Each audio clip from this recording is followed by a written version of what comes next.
Unthirsty Water.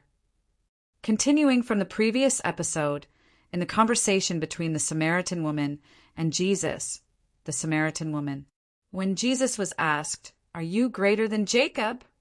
Jesus answered, John 4 verse 13, Jesus answered, "Everyone who drinks of this water will thirst again." In this answer, Jesus did not directly answer her question.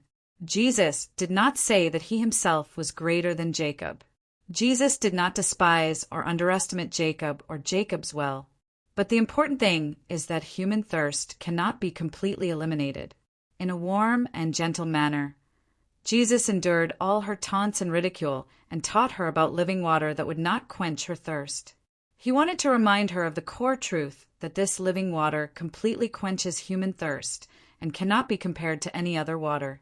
The water from Jacob's well quenched and cooled his throat for a while, but after a while she was thirsty again and had to go get water. It was difficult for the Samaritan woman to come 12 kilometers to the well to draw water in this hot daylight. John 4:14. Whoever drinks the water I will give him will never thirst. The water I will give him will become a spring of water welling up into him for eternal life.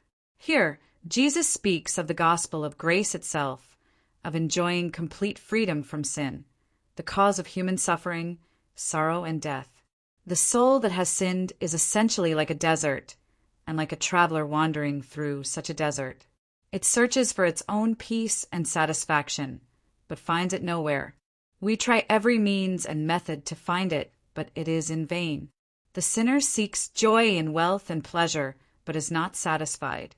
After a while, anything becomes empty, and you crave more to fill it, and you continue to look for happiness in new pleasures, and eventually you die without ever enjoying true happiness.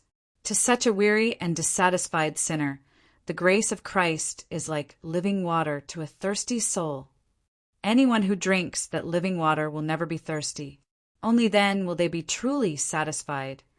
If everyone who participates in the gospel drinks the living water, everyone will be eternally satisfied with pure, abundant joy. Eternal life overcomes all changes in external circumstances, such as heat and cold, hunger and thirst, prosperity and adversity, life of hardship, persecution, contempt, or death, and remains alive, refreshing the soul. What the world gives seems sweet at the moment, but after a while you become thirsty and thirsty again, and you want a little more, a little more, a little more. But the more you want, the more thirsty you become.